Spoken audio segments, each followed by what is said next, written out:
A gente fala agora sobre meio ambiente. Dados coletados até o fim de 2023 mostram a diferença de conservação entre os dois principais biomas brasileiros, Amazônia e Cerrado. A reportagem é de Daniel Lian. O primeiro ano da gestão do presidente da República, Luiz Inácio Lula da Silva, foi marcado por uma queda expressiva do desmatamento na Amazônia. Em contrapartida, houve crescimento recorde no Cerrado. Dados do Sistema DETER, do Instituto Nacional de Pesquisas Espaciais, revelam que em 2023 foi perdida uma área de 5.151,6 quilômetros quadrados na floresta amazônica, uma redução de 50% na comparação com os índices do ano anterior. Já no Cerrado, o diagnóstico foi inverso, apontando uma taxa de 7.828,2 quilômetros quadrados, representando uma alta de 43%. Juntando os dois biomas, a diminuição da vegetação chegou a 12.979,8 quilômetros quadrados, apontando uma queda de quase 18% na comparação com 2022, quando a área foi de 15.740,5 quilômetros quadrados.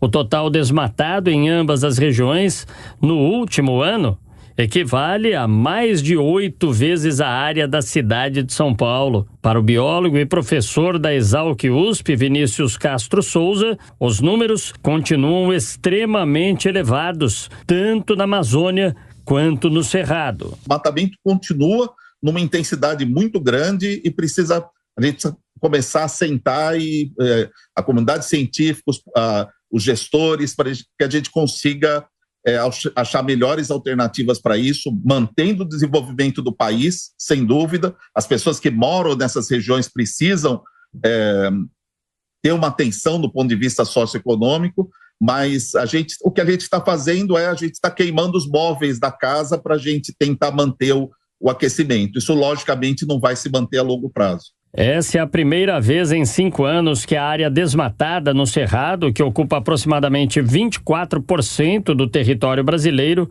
é a maior do que a na Amazônia, que abrange cerca de metade do país. Para Vinícius Castro Souza, apesar do país possuir uma legislação adequada para essa área, o aparelhamento falho do governo prejudica a fiscalização, que é um fator essencial na tentativa de coibir a devastação. O Brasil tem uma das melhores legislações ambientais do mundo, né? A questão é cumprir essas leis ambientais. E a gente tem que lembrar que todo esse processo do desmatamento, ele é uma cadeia, né? Que começa lá na floresta, com a remoção das árvores, e termina no consumidor final.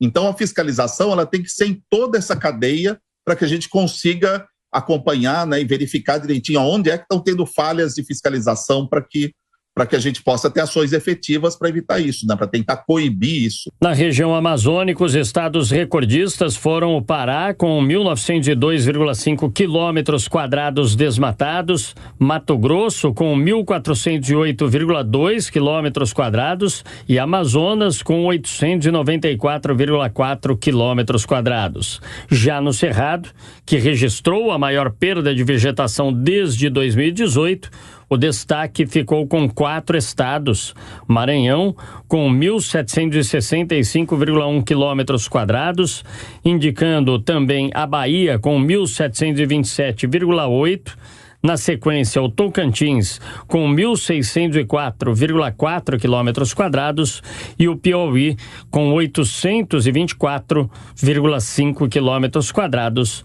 sofrendo com desmatamento. E Cristiano Vilela, o meio ambiente foi uma das principais pautas da campanha do presidente Lula, né? Uma das principais bandeiras do então candidato. Ele atacou muito a gestão ambiental do ex-presidente Jair Bolsonaro, fez muitas críticas ao que seria uma postura permissiva do governo anterior, segundo ele, com crimes ambientais, disse que haveria uma grande virada de página, mas a gente vê nos números que a situação não mudou tanto, né? Pelo menos no caso do Cerrado, há um aumento expressivo, na Amazônia houve uma queda. Como é que você interpreta esses números, Vilela? E será que o governo, nesse primeiro ano de mandato do presidente Lula, conseguiu essa mudança que prometia na área ambiental, Vilela?